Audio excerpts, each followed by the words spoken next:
This is Writers Not Writing, the show where you can get to know your favorite writers and soon-to-be favorite writers by listening to them confess to the ways they procrastinate. Thanks for procrastinating with us. I'm Benjamin Gorman, and the quiet guy behind the glass there is Doug the producer.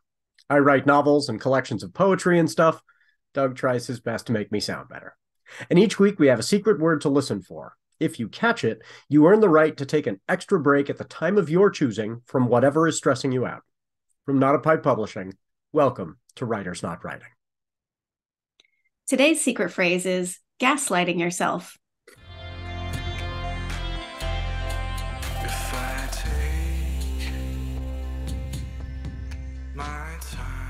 Welcome, everyone. Today's guest is Erin Hall. Erin is a lifelong writer and reader. Erin loves dissecting good storytelling to figure out what makes it tick. After receiving a Master's of Arts in Writing and Publishing from Portland State University, Erin spent most of the next 14 years working in online marketing and SEO content. Today, in addition to writing novels, short stories, and memoir pieces, Erin is a bookseller, hiker, and vegan nacho enthusiast. She lives and writes in Oregon's Willamette Valley. Welcome, Erin. Very, very glad to have you on the show. How are you doing today? I'm doing pretty well, Ben. Thanks for having me. Oh, yeah, I've been excited about this one because I know you just had a book come out. But before we get to that, first thing the listeners need to know about is these costumes we're wearing. The folks who are watching on YouTube can, of course, see us. But the folks listening, we have to describe our costumes for them. So what did you choose to wear today? Well, as you can see, I went with a sort of a steampunk version of a classic detective kind of getup in honor of my character, Molly Malone, who's a detective. So I have the trench coat, fedora, the magnifying glass. I got my gun in my holster here, obviously, just the works, but in a very steampunk. Thank you. Yeah, the hat really pulls it all together. Yeah, exactly. Yes. Yeah, and tell me about your getup. Well, so I wanted to do this, something similar and go with a costume from one of my characters, and just had a book drop this last week, and so I was like, okay, I'm going to go for one of those characters, but with this beard, there aren't any characters with this beard in the actual book, so I ended up going with the Fernando Nando. One of my characters is a werewolf, so I figured with this werewolf mask and the claws and the whole thing, I can look like wolfed out Nando. So I'm wearing my werewolf costume today. Well, it's very frightening, and I think you nailed it. Yeah. Thank you. Great. So I've been excited to talk to you about how you've been. Well, first of all, the new book. So this came out in early September. Yeah, September 19th. So it's been just a little over a month now. And it's super exciting. Like I'm doing the whole book thing. Like I'm shipping out books myself because I self-published, but I also have it available in bookstores and online and the whole thing. So I'm doing all the behind the scenes part of that comes with the territory of being self-published. So the marketing, social media, email newsletters, all the fulfillment stuff. But it turns out I love that stuff. So that's great. That's a good sign. Yeah. So tell everybody about the book itself. Dear Sylvia, Love Jane. What's the book about? So this is the first in what's going to be a series, the Detective Molly Malone series. Dear Sylvia, Love Jane is I'm calling it a queer noir story set in 1943 San Francisco.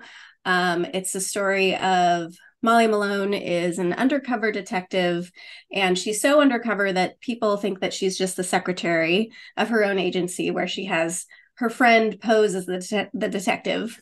But it turns out she's actually the detective. She discovers some sort of dastardly goings on in the local city government, connected with the police force. And then there's also some underground mob elements that get pulled in as well. So it was really fun to write. People seem to really be enjoying it. So it's been a fun release. I really like that premise that she has to, have somebody else pose as the actual person in front because, a queer woman in 1943, did you say? Yep. Yeah.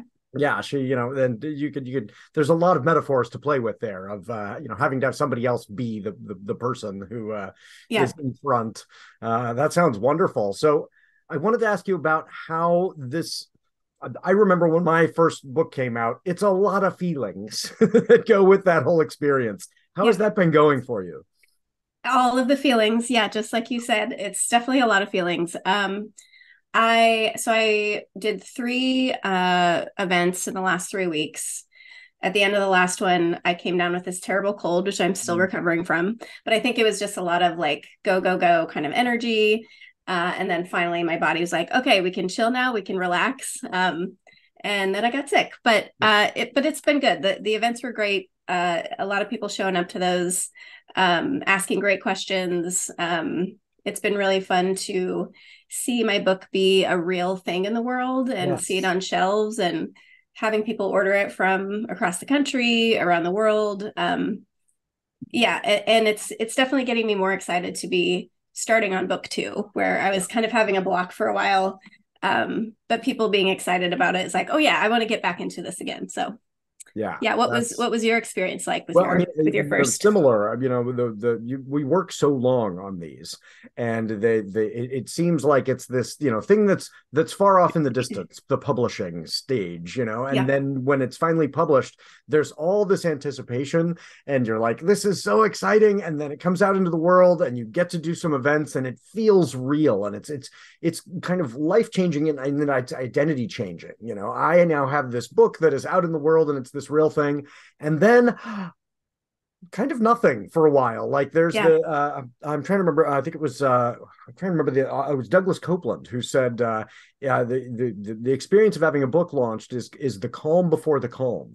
hmm. Like you build up all this energy, it's all going to Yeah, happen, and then it happens, and it's now in the world, yep, and it just is in the world, and that's great. And then like you said, you go to work on book number two.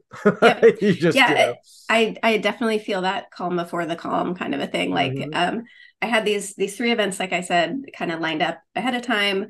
And now, and I, being able to do this podcast with you is great. I have a couple other podcast things coming up on my radar, but yeah, it's a matter of like finding what's the next part of the book, Right. which I do have some exciting book news that I can share kind of Ooh, later yes. about this book. Oh, good, good, good. But yeah, it's like trying to figure out what I want the next thing to be, and then for this book, and then making it happen. So yeah. The other challenge, and you'll find this with I've just released my first sequel, and I was talking to Kate Ristow yesterday, who, just released the third in her trilogy, and part of the challenge that is difficult for us to express to readers is we get better with every book.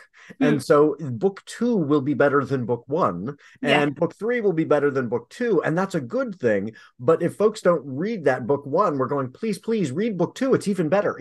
Right. Yeah. So that is this continuous challenge. You've got to get people to, and although I will tell you, book two helps sell book one, and book Mm, three helps sell book one, and book four helps sell book one. So that that makes that sense. is, yeah, if you have those moments where you're going, but it didn't take off in the way that I wanted it to, the Hmm. absolute best marketing is write book two, Right. and Yep. which is frustrating, but kind of is that reality. So Yep. Yep.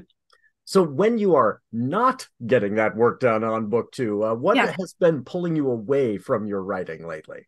Um, so I definitely am also a big reader. I work at a bookstore, and that gives me the well, it's a bonus, but it's also a sad bad thing where I get too many free Yeah. books. I went to the PNBA Fall Conference, which is the Pacific Oh, Northwest Booksellers Association Fall Conference, with my team, and so many free books. oh my gosh. I think it was a 4.5 foot tall pile of Yeah. books, and I didn't even get all of them. So I know that next year I won't take that many books because my reading eyes are bigger than my appetite, probably. I've But seen I have a lot booksellers of go through reading. there with wheelbarrows, like Oh they've yeah. got their cart, and their garden Yep. cart or whatever, and they just load up. It is Yep.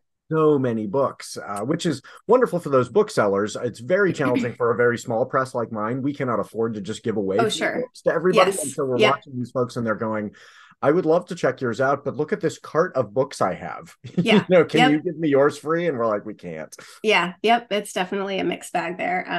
But I've also been doing a lot of audiobook stuff too. Yeah. So when on my drive to the bookstore. I'm listening to audiobooks all the time. That's been good too. So doing a lot of reading. And I'm also part of a book club with a few friends. We've been meeting since 2017.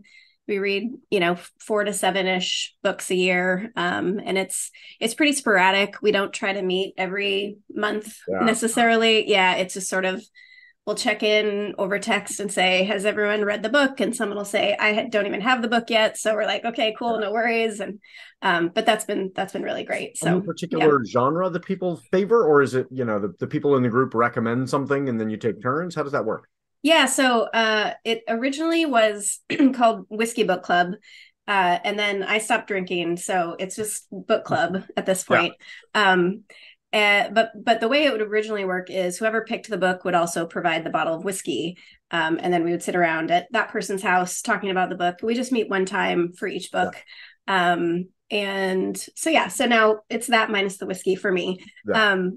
But yeah, whoever picks the book, they host, and it's just one meeting. We meet for a few hours and chat about it. And it's really been enjoyable to have the same group of people over such a long period of time, that we sort of build this inner culture of referring to other books we've read together. And if there's like a movie adaptation or a show, we'll watch it as well, and talk about it. So but the genres are pretty all over the place, where we kind of we've read historical fiction to like Chuck Palahniuk stuff, kind of all kinds of stuff. That's it is nice to have some variety there. That's good. Yeah.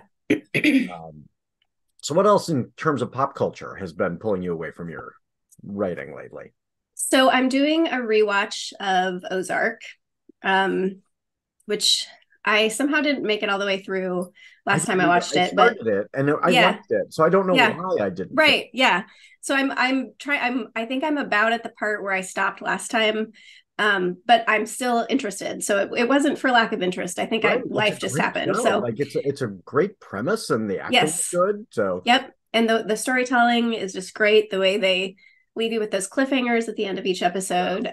So that's been super great. Also watching Our Flag Means Death. I don't know if you've watched that. That's okay, great. Fun. Yep. Yeah, we just sort of binged the second season as soon as it came out. And yeah, just more reading of different things. I'm just reading too many books at this time. Yep, Yeah. which is a great problem to have. Too many books at once. Yeah. So what about in the news? What's been pulling you away from your writing in terms of the news media?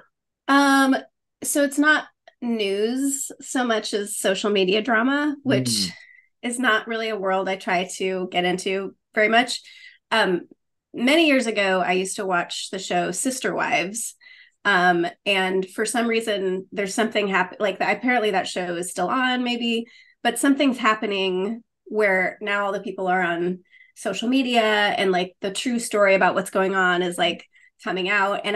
And so first of all, that's like showing up on my feed lately and on TikTok. But I find it really fascinating the way that like social media has impacted reality TV, because back in the early days of like the Real World or whatever, these people were just like plucked from whatever town they lived in. They were on a show and then we never heard from them again. Right. But now all these people are actual full living people that we can follow and see on social media and like see the behind the scenes stuff. I don't know. That's just super fascinating to me to see how like the Hollywood machine or like the TV show editing will change a story.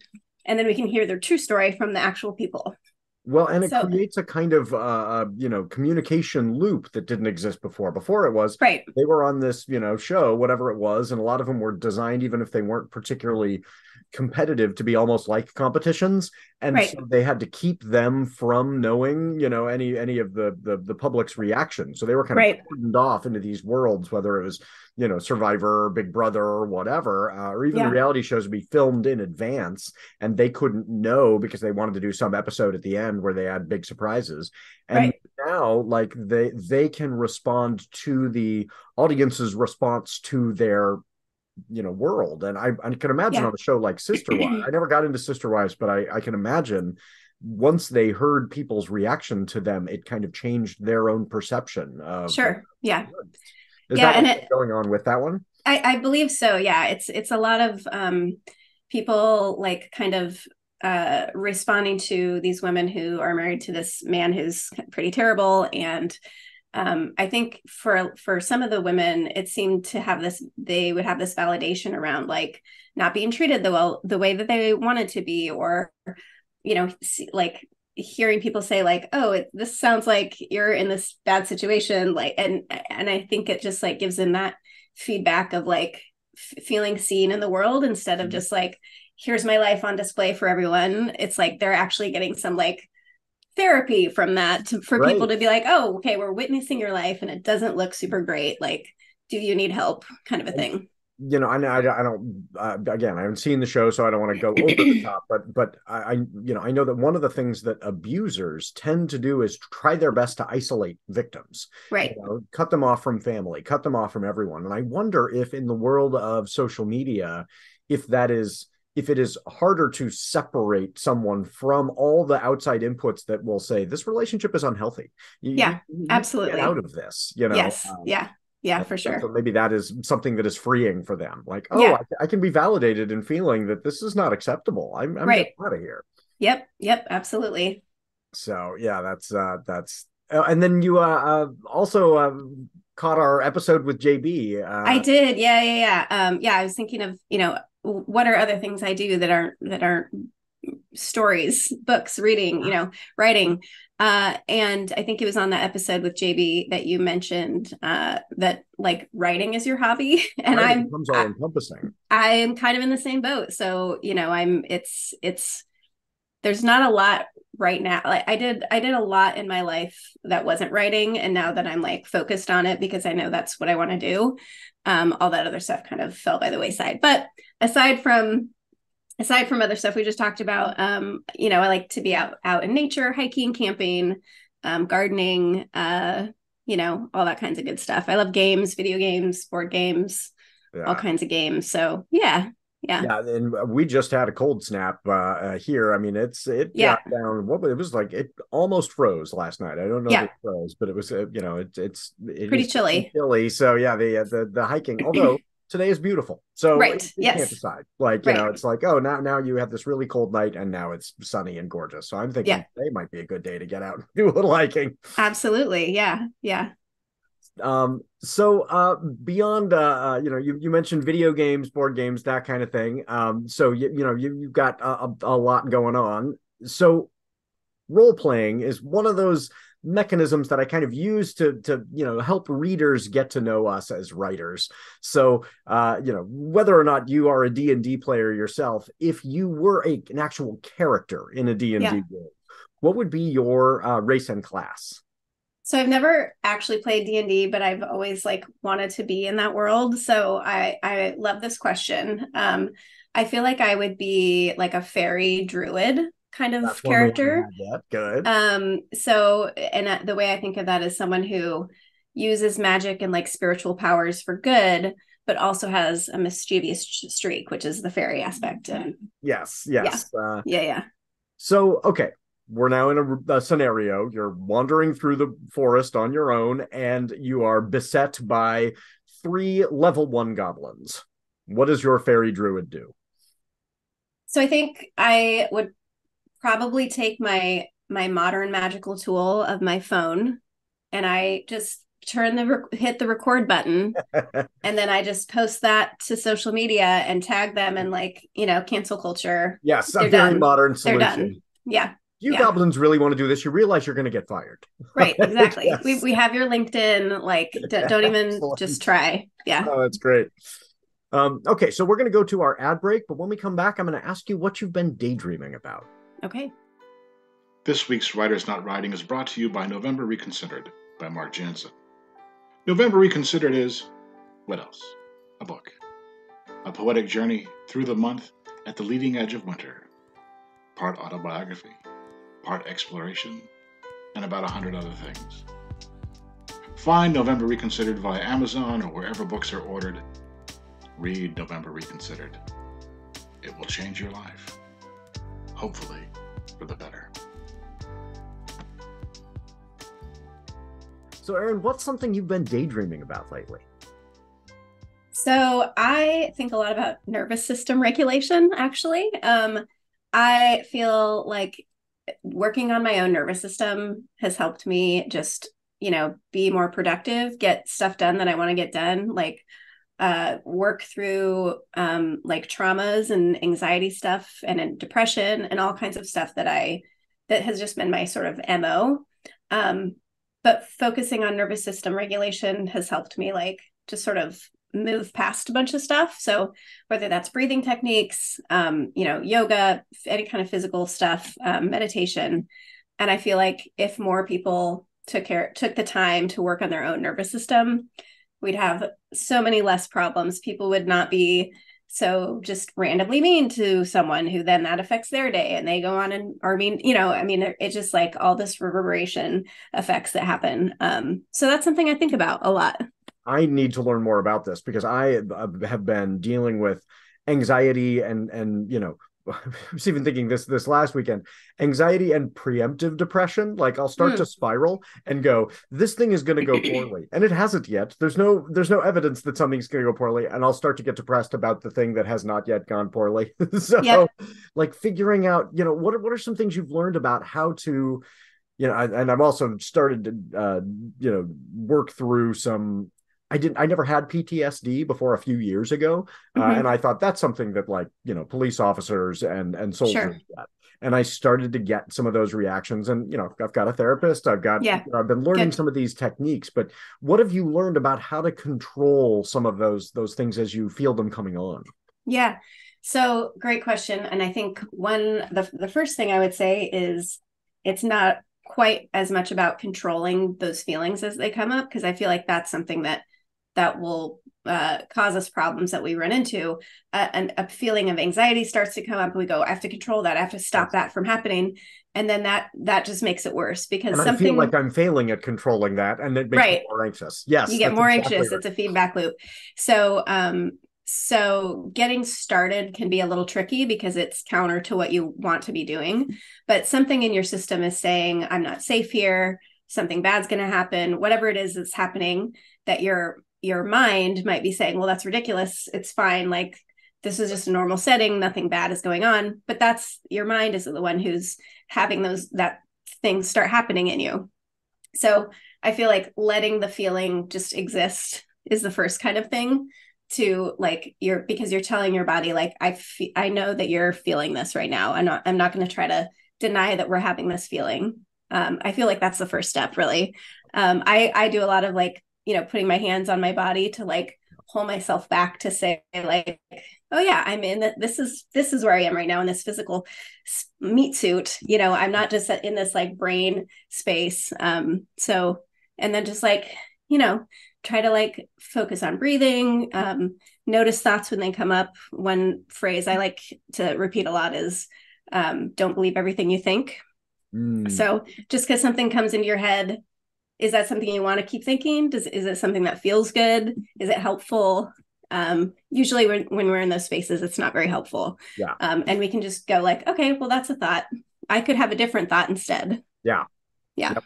Yeah, that's and the incident that I was perseverating about and catastrophizing about turned out well, and so I need to remember, just because I can imagine something going poorly does not mean it will necessarily go poorly. But I absolutely have those feelings. So yeah, that's helpful. Okay, that's a thought that I had. That doesn't mean that is fated. Right. Yep. Exactly. Yeah.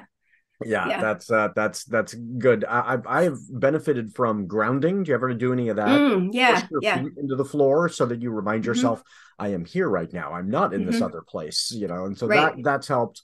But the breathing is hard for me because if I'm anxious enough, my breathing's off, and then I feel like I'm failing at controlling my breathing. Yes, I get that too.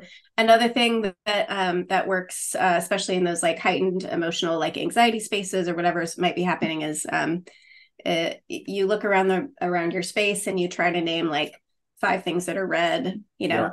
Try to name like 3 sounds that you hear, like, okay, the air conditioning, like that person coughing, silverware, So you like get all these things that are your senses, and that pulls you into just like, this is just the moment I'm in right now. Yeah. And this is all that's happening. Yeah. You'll appreciate this. So one of the things my therapist recommended was having some kind of mantra, something that you do when you get kind of stuck in that moment. And as a writer, I was like, well, wouldn't it be great if I could memorize a Shakespearean monologue, or, you know, some great poem that I love, you know, and I'll have this poem that I can just rattle off. It did not work at all. Oh, like, shoot. That is that. So, you know, because some of my anxieties are writing related or teacher related or whatever, I was actually tapping into them at the absolute wrong time. So what ended up being helpful, and I've or sometimes nothing works all the time, right? But one of the things that ended up helping was I envision a map of the United States, and I go around and name all the NBA teams. And it's far enough away from my actual life. I am not a basketball journalist. I am not, you know, I'm a casual fan. And, you know, this is this thing that has no bearing on my success or failure as a human. And so if I forget the Charlotte Hornets one time, there, it doesn't, you know, right. So that finding something unrelated to who I am, who I want to be, like, okay, no, I'm just going to start in Portland, and I'm going to work my way around the country, and I'm going to name every NBA team, and then that's actually fascinating. I forgot the Memphis Grizzlies because they're in the middle. Like, you know, that actually was helpful to me rather than trying to, you know, trying to think through something that was, you know, this erudite, like, here's this, you know, here's this great poem that I want to be someone who has that poem memorized. Right. So, no, I think that's great. That's because it's something that's just emotionally neutral. It's there's no bearing on, you're not on Who Wants to Be a Millionaire trying to answer this question. It's just like, what does your brain, you like making your brain go to, like, oh, well, let's go to this other category of stuff that we could think about instead. Yeah. Yep. And it was, you know, even that, it was like, I can't remember how I fell on that, but that has worked better than, you know, than some of those other, like, you know, oh, I'm going to identify, you know, 5 blue things in the room. Like, no, I need to stop and go, okay, United States. It's so silly, but it works. Great. Sometimes it works. Whatever works. It works every time, right? But sometimes that works. Yeah. Yeah. So do you have a particular breathing exercise that works well for you? You know, I think I have used so many different ones. One that is easy enough to remember in a heightened emotional space moment is to do, like, I think it's called box breathing. Yeah, square breathing. Yeah. You inhale for a certain number and then hold it and then exhale and wait, and this sort of that's kind of especially when I'm in spaces where my brain is just like, we're not thinking right now. I don't know what I don't know anything. Yep. That's when I can usually remember. If I catch it early enough. Like if I'm like, okay, I am starting to catch that my breathing is getting, you know, that my heart rate is getting a little out of whack right here. Yeah. Okay, I can do the box breathing. But if I get too far, it's like, now I'm anxious about the fact that I'm box breathing poorly. Right. Yes. Right. Yeah. You know? That one. But it is nice that it's easy to remember. Like it's just, you know, okay. Yep. Right. Yeah. I also try to remember that anxiety or anxiousness is a very close feeling to excitement. And so maybe I can just sort of gaslight myself into thinking I'm excited instead.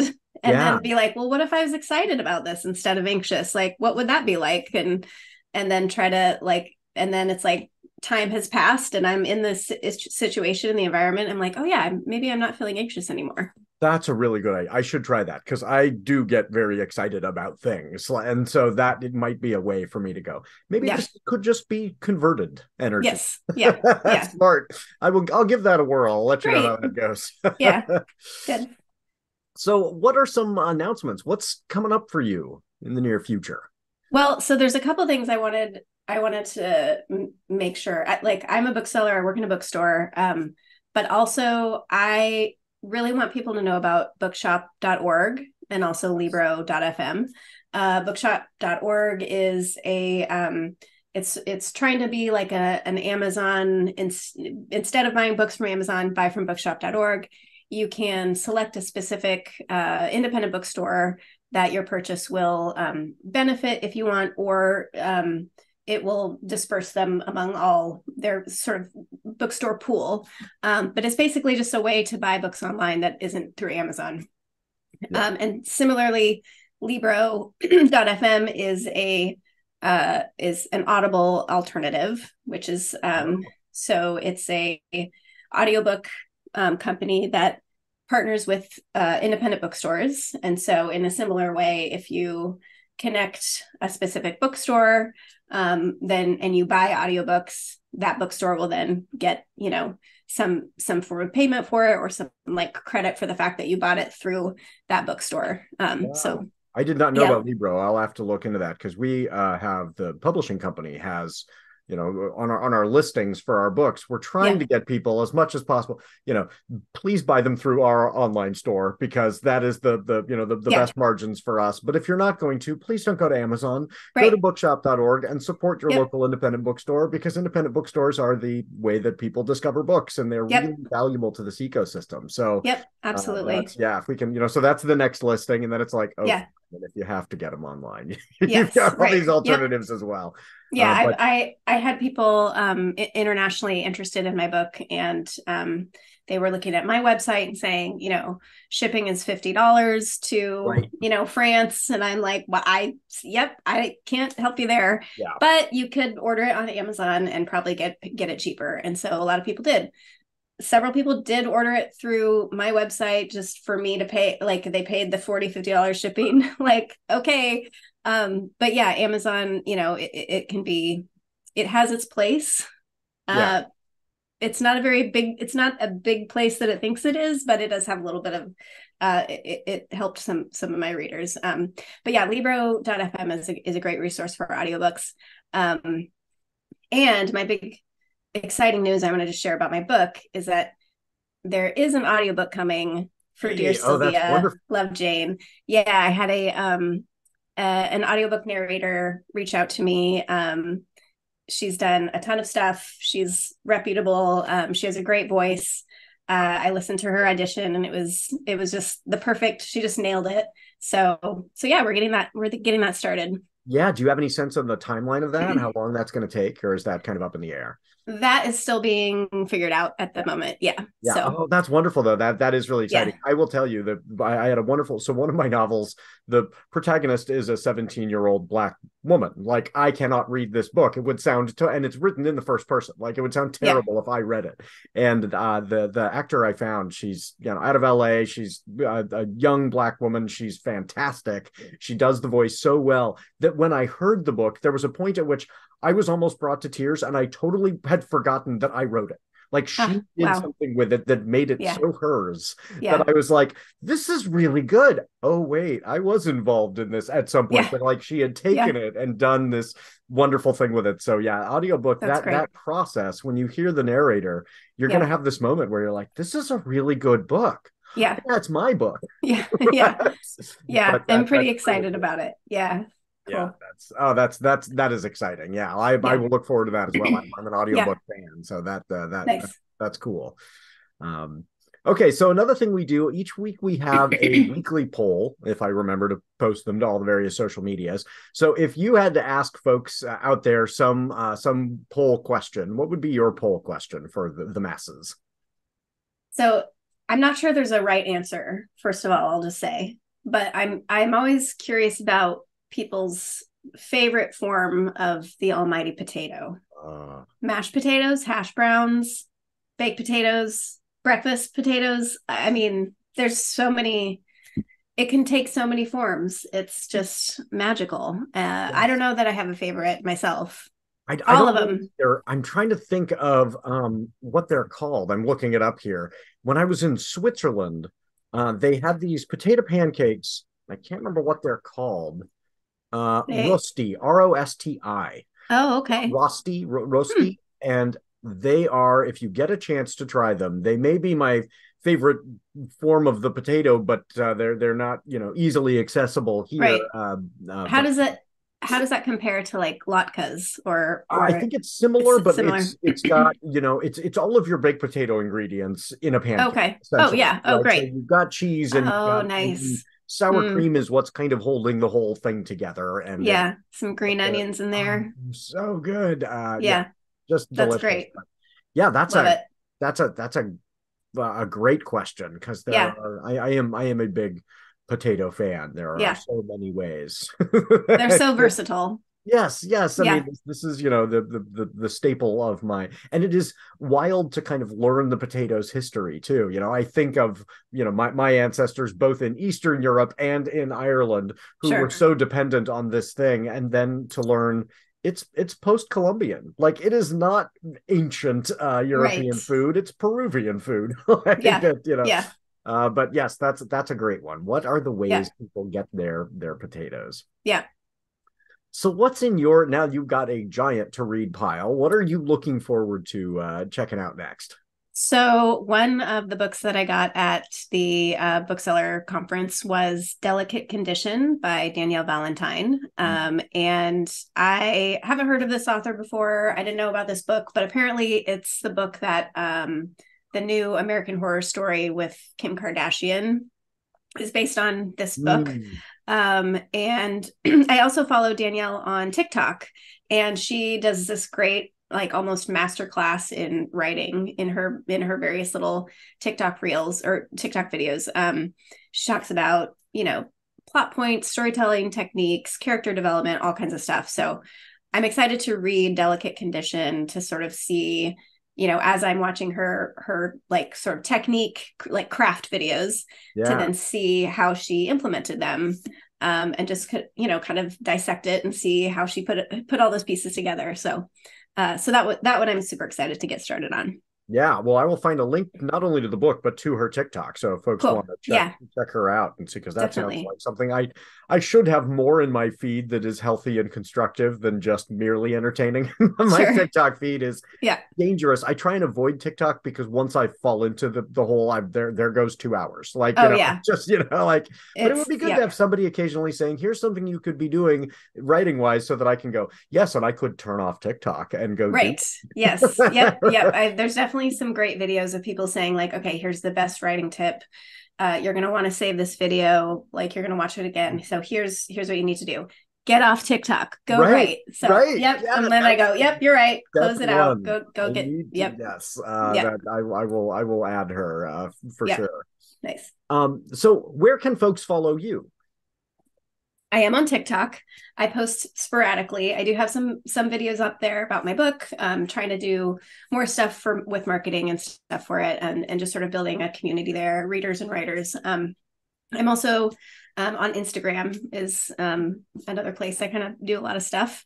And I'm also on Threads, sort of, when I remember to be. Right. And so, yeah, I'm kind of there. And then my website, I'm actually in the process of restructuring right now, but that is also a place that exists, ehallwrites.com. And most of my social media is also at ehallwrites. Okay, so we'll post to all those in the show notes so folks can find you. But yes, I'll follow you on TikTok as well, because it's a place that I need to learn more about how to do well. Like, yeah, there are there are folks who, I mean, just in terms of speed, keeping them short, like all those. I'm like, this is not natural for me, and so it's a form that I have to develop. Yeah, it's a trick. I mean, it's definitely one of those where, it could be purely an entertainment piece, or it could be like something you're using marketing wise for your business or your books or any kind of whatever people might be doing. Or it could be like kind of both. And I'm kind of using it a little bit both. I'm not being super strategic with it yet. I definitely have like a lot of ideas, but it's a factor of taking the time to implement them. And I think that's healthy. I think if we only talk about, buy my book, people are going, this is an advertisement. Right. We're only saying, hey, here's silliness. There's no connection to, oh yeah, I'm a more complete person. So trying to, find that balance is really challenging.